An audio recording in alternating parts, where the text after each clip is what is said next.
Chez les Béquin, ma sœur leva son verre en riant. Cette maison est à nous maintenant. Maman sourit, comme si c'était une réplique répétée. Sois reconnaissante, Isabelle. Des rires s'élevèrent. Les assiettes tintèrent. Je hochai la tête, tranquille, posée. Vérifie l'acte de propriété. Le jardin s'immobilisa. Même le grill sembla siffler plus doucement. Je sortis une enveloppe de mon sac. Christelle l'ouvrit d'un geste assuré, jusqu'à ce que sa voix brise le silence. Expulsion. Quoi? Ils ont cru que le choc commençait là. Mais la vraie trahison, celle qui m'a conduite jusqu'à ce moment, avait commencé des mois avant que quelqu'un n'allume ce barbecue. Je m'appelle Isabelle Cartier, et si vous aviez vu ma famille de l'extérieur, vous auriez pu croire qu'on était du genre discret, à rester dans notre coin. Une petite maison près de La Rochelle, une mère qui faisait des gâteaux le week-end, 2 filles qui semblaient proches sur les photos. De quoi tromper ceux qui ne regardent que vite fait. Mais les photos figent l'instant. Elles ne montrent jamais ce qui pèse, qui compte et qui ne compte pas. Christelle, ma grande sœur, a toujours été le centre de gravité. Même enfant, la maison semblait pencher vers elle, ses envies, ses humeurs, ses drames. Si elle oubliait un devoir, maman veillait jusqu'à minuit pour le finir. Si elle dépassait son argent de poche, maman lui glissait un billet juste pour cette semaine. Ce schéma s'est accentué avec les années, ses jobs éphémères, ses problèmes de carte bancaire, ses décisions impulsives. Tout était excusé d'un soupir doux, suivi d'un regard vers moi. Sois patiente, Isabelle. Elle traverse une période difficile. J'ai vite compris que la stabilité n'apporte pas d'éloges. Elle crée des attentes. Je me suis tue, j'ai travaillé dur, payé mes factures, sans jamais faire de vagues. Je croyais que c'était ça, être une femme adulte, porter son poids. Ne rien demander qu'on n'ait pas gagné. Ne jamais devenir un fardeau pour les autres. Mais maman traitait mon autonomie comme une ressource à utiliser. À puiser, à étirer, à plier, chaque fois que Christelle trébuchait encore. Je me souviens encore du jour où j'ai remis à maman mon ancien permis et mon numéro de sécu pour l'aider avec la paperasse fiscale. Je lui ai fait confiance comme une fille le fait naturellement. Aveuglément. Je ne savais pas que je venais de lui donner les clés de mon avenir. À l'époque, je vivais dans un petit appart près du centre-ville. J'économisais pour acheter ma propre maison. Chaque matin sentait le café bon marché et le soleil tiède qui filtrait à travers des rideaux trop fins. Je bossais dur comme ingénieur en logiciel, jonglant entre les bugs, les délais et les réunions. J'étais fière de ma vie, calme, solide, construite de mes mains. Maman passait parfois, surtout pour me parler de la dernière urgence de Christelle, ou pour me demander un coup de pouce en attendant que ça s'arrange. Je refusais rarement. Je n'avais jamais appris à poser des limites. Mais la distance se creusait. Pas géographique, on vivait tous dans la même ville, mais émotionnelle. Lors des déjeuners du dimanche, je remarquais le regard de Christelle sur mes vêtements, mes clés de voiture, mon sac de travail. Comme si elle comptait tout ce que j'avais, persuadée de le mériter plus que moi. Maman le voyait elle aussi. Mais au lieu d'y mettre un terme, elle appuyait dessus. Isabelle, tu as tellement de choses pour toi. Ne sois pas égoïste. Égoïste? Ce mot m'est resté comme une pierre au creux du ventre. Je n'ai rien dit. Je le faisais rarement. Le silence était plus simple, plus lisse. Moins risqué pour éviter les colères de Christelle ou les reproches culpabilisants de maman. Mais le silence a un prix. Et le mien avait commencé à coûter cher. Je croyais que nos tensions familiales restaient supportables. Pénibles, oui, mais gérables. Je n'avais aucune idée de leur profondeur. Ni jusqu'où elles s'étendraient. Pas avant le jour où tout a éclaté. C'était un mercredi banal. J'étais partie tard au travail, j'avais préparé un bol de flocons d'avoine, ouvert mon ordi et lancé le portail de mon organisme prêteur, sûr d'obtenir une simple validation. Mon crédit était bon. Mes économies aussi. J'avais passé des années à préparer cette étape. Acheter une maison, ce n'était pas juste une case à cocher. C'était la preuve que j'avais bâti une vie qu'on ne pouvait m'attribuer à moitié. Alors quand l'écran a affiché « Demande refusée », mon cerveau a rejeté l'info avant même que mes yeux ne la lisent vraiment. Je l'ai relue. Puis encore. J'ai passé chaque ligne au peigne fin jusqu'à tomber sur ces mots glacials, prêt hypothécaire existant au nom du demandeur. Un prêt que je n'avais jamais contracté. Jamais même demandé. J'ai appelé la banque immédiatement. Je faisais les 100 pas dans mon appart pendant qu'une conseillère consultait mon dossier. Sa voix a changé, polie mais prudente. Il y a bien un prêt immobilier à votre nom, signé il y a 16 mois. J'ai senti mon estomac se nouer. Signé par qui? Par vous, madame. Quelque chose s'est brisé en moi. Comme un plancher qui se dérobe sous les pieds. Quand elle a lu l'adresse, une maison à Poitiers, j'ai dû m'agripper au plan de travail pour ne pas tomber. Poitiers, là où vivent maman et Christelle. Pendant un instant, je n'ai plus rien entendu, sauf un bourdonnement violent dans mes oreilles. J'ai demandé une copie de la page de signature. J'ai feint la maîtrise. Puis j'ai raccroché. Mes mains tremblaient tellement que j'ai failli lâcher le téléphone. Le document est arrivé par mail quelques minutes plus tard. Je l'ai ouvert. Mon nom, écrit en cursive. Presque parfait.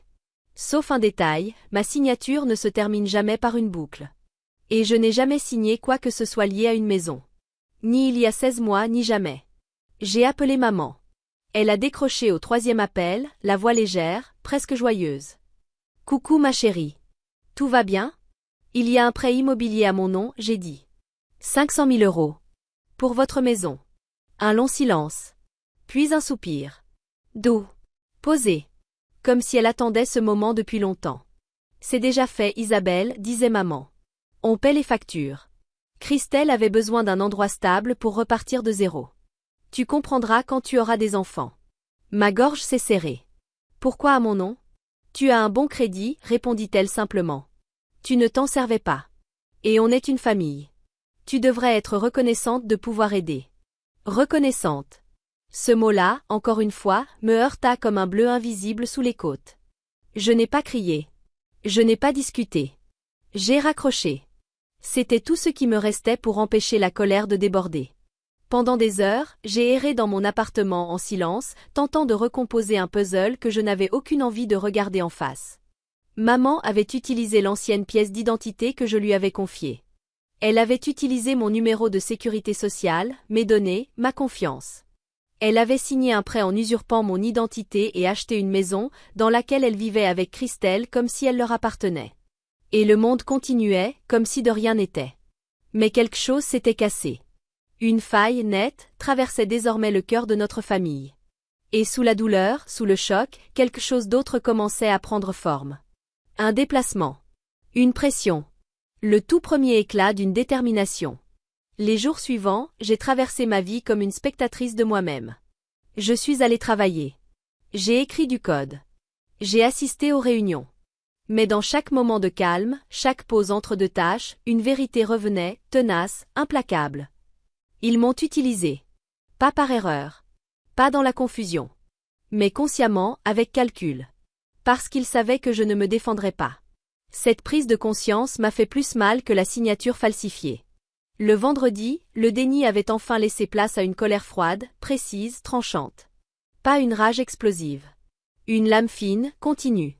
J'ai ouvert mon ordinateur et commencé à lire.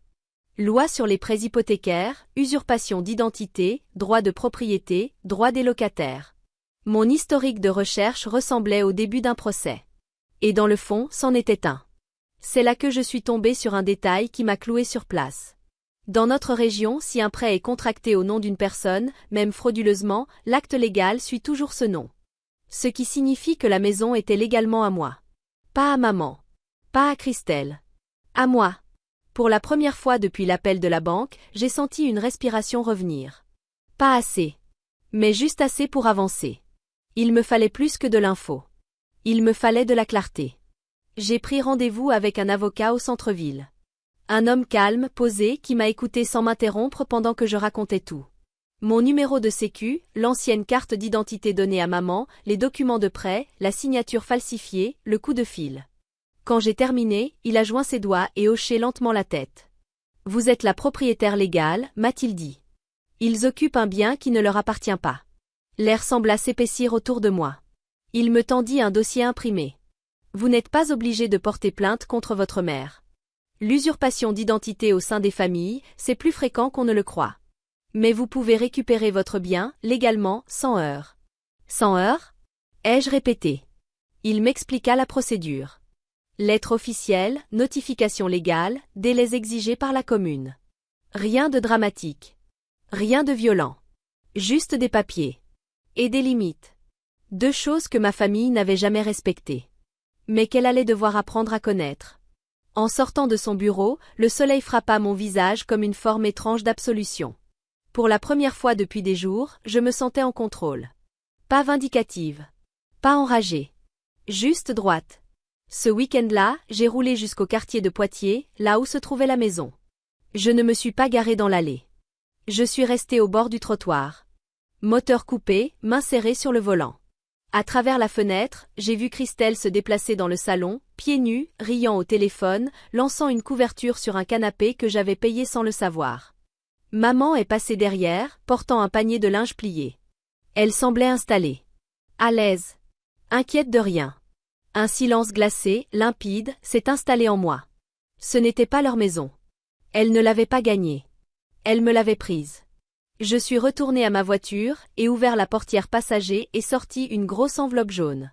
Les documents officiels, récupérés plus tôt dans la journée.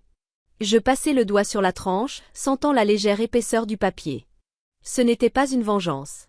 Pas comme on l'imagine. C'était juste la vérité. Qui retournait à sa place. Et bientôt, elles allaient devoir l'affronter. Je ne suis pas venue à la fête familiale pour faire un scandale. Je suis venue parce que le silence m'avait trop longtemps servi de bouclier. Et mettre les pieds dans ce jardin, c'était mettre fin à la version de moi qu'elles avaient façonnée, docile, malléable, utile. Le soleil de juillet descendait bas quand je me suis garée devant la maison. Celle avec un prêt à mon nom. Un prêt que je n'avais jamais signé. Une maison qu'elles avaient traitée comme un trophée, comme si Christelle y avait droit par nature. Des voitures bordaient la rue. La musique flottait sur la pelouse. Quelque chose de joyeux, presque en décalage avec le poids dans ma poitrine. L'odeur du poulet grillé et du charbon se mêlait à l'air chaud. Les enfants de la famille élargie couraient dans le jardin. Des cousins que je n'avais pas vus depuis des mois discutaient près des tables pliantes chargées de salades de fruits et d'assiettes en carton. Tout semblait festif, simple, sans effort. Comme si rien dans ma vie n'avait été brisé pour que ce moment puisse exister. Je suis entrée discrètement. Pas de scène. Pas d'annonce. Juste mes pas, sur l'allée en pierre menant à l'arrière, là où les rires et les verres s'entrechoquaient. C'est maman qui m'a vue la première.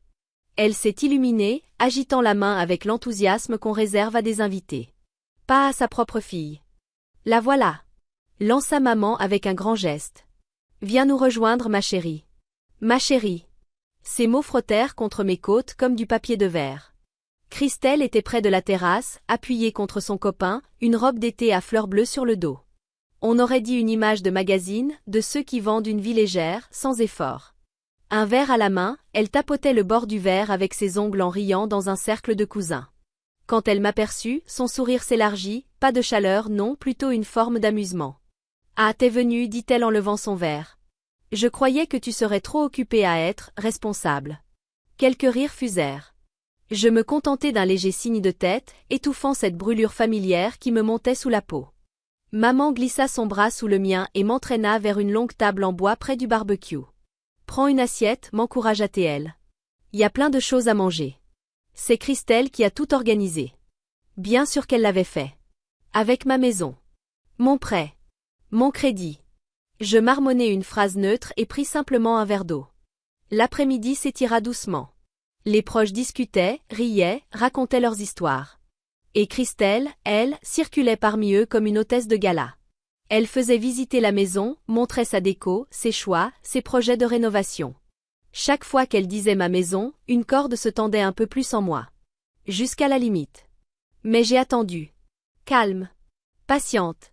Chaque pas de cette journée avait été prévu, bien avant mon arrivée. Presque au coucher du soleil, Christelle appela tout le monde sur la terrasse. « Allez, rassemblez-vous » lança-t-elle en levant son verre. « J'aimerais porter un toast. » Les discussions s'éteignirent. Les chaises raclèrent. Les invités formèrent un demi-cercle. Je restai légèrement à l'écart. Assez près pour entendre. Assez loin pour observer.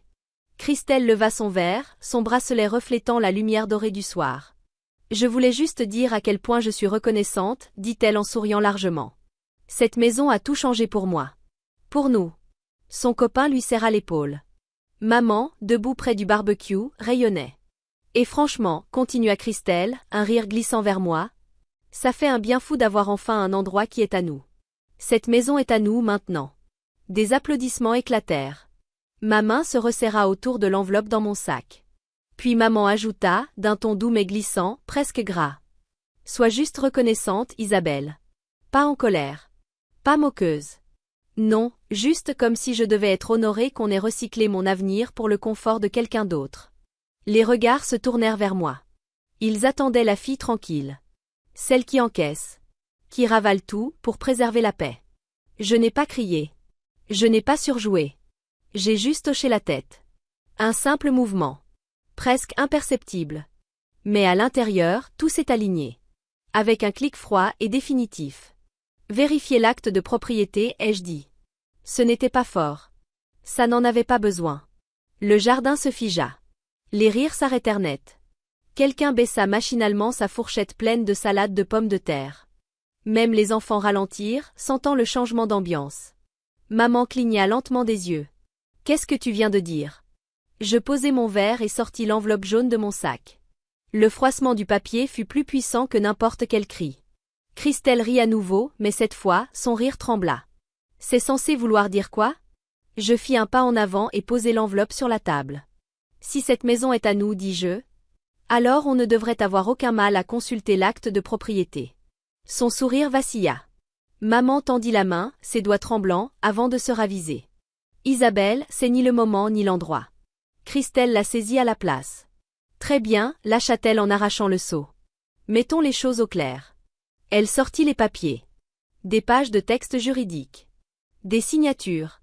Et la notification officielle que j'avais déposée plus tôt cette semaine. Ses yeux balayèrent les lignes, puis ralentirent, puis s'écarquillèrent. Quoi? C'est quoi ça? Sa voix se brisa. Je restai immobile. Le silence devenait lourd, épais. Les invités se penchèrent. Des chuchotements passèrent dans l'air. Le copain de Christelle se déplaça, mal à l'aise. Maman se rapprocha, lisant par-dessus son épaule. Son visage devint livide. Expulsion, souffla Christelle, comme si dire le mot le rendrait moins réel. Mais en lisant la ligne indiquant leur délai pour quitter les lieux, sa voix monta dans les aigus, perçante, paniquée. Expulsion? Quoi? Ce cri brisa l'illusion d'unité que ce barbecue essayait de maintenir. Plusieurs invités reculèrent. D'autres échangèrent des regards gênés. Maman arracha les papiers des mains de Christelle, les parcourant, cherchant désespérément une faille qui n'existait pas. « Tu n'as pas le droit de faire ça, murmura-t-elle, secouant la tête. « Isabelle, tu ne peux pas. On est une famille. » Famille? Le mot sortit de ma bouche comme une accusation, pas un lien. « Vous avez utilisé mon identité, dis-je calmement. Vous avez signé à ma place. Vous avez acheté cette maison avec un prêt qui engage mon avenir. Et aucune de vous ne m'a rien dit. » Le souffle de Christelle devenait saccadé.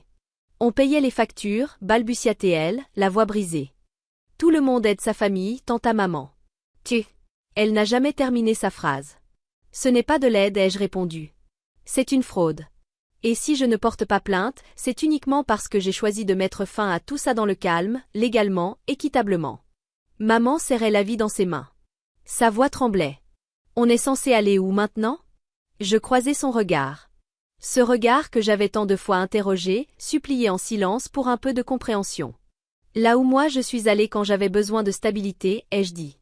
Un endroit qu'on se construit soi-même. Au loin, un chien aboya. Un invité tout sauta. Le grill poussa un dernier souffle avant de s'éteindre. Christelle s'effondra sur une chaise, secouée. Son copain tenta de la réconforter, mais elle le repoussa, continuant à feuilleter les pages comme si elle pouvait les faire changer. Maman me regarda, figée entre le déni et la douleur. « Tu nous as prises de court. Tu m'as prise de court il y a 16 mois, ai-je dit. Je ne fais que rendre la vérité à sa juste place. » Le soleil disparut derrière la clôture, plongeant le jardin dans une lumière crépusculaire. Les invités commencèrent à s'éclipser, murmurant des excuses, incertains de quel côté se placer. Je ne suis pas restée plus longtemps que nécessaire. Je n'ai pas savouré l'instant. Je n'ai pas attendu d'excuses. Je me suis retournée, j'ai descendu le chemin de pierre, et j'ai quitté la cour, retrouvant l'air frais du soir. Derrière moi, les voix montaient. Panique. Colère. Déni. Mais plus rien ne m'atteignait comme avant. La justice n'était pas bruyante. Elle était constante. Et j'avais enfin appris à la tenir en main. Les jours qui suivirent ce barbecue furent étrangement silencieux. Comme si le monde avait légèrement glissé sur le côté et que je devais encore m'adapter à ce nouvel équilibre. Je n'ai pas pris de nouvelles de maman ou de Christelle. Je n'ai pas suivi le calendrier. Le processus était déjà lancé, officiellement documenté, et je n'avais plus à en porter la charge émotionnelle. Tout ce que je pouvais faire, c'était laisser les conséquences se dérouler comme prévu. Une semaine plus tard, je reçus la confirmation que la vie avait été reconnue. 2 semaines après, en allant faire des courses, je suis passé devant la maison. Les voitures étaient encore là, les rideaux tirés. Mais la maison semblait différente, plus petite, comme rétrécie. Plus comme un foyer, mais comme un rappel de tout ce que j'avais toléré trop longtemps. Je n'ai pas ralenti. La 3e semaine, la maison était vide. L'allée nettoyée, les fenêtres nues. Un panneau à vendre planté dans la pelouse, blanc éclatant sur l'herbe. Je me suis garé pour la première fois depuis l'explosion. Je suis monté sur le perron.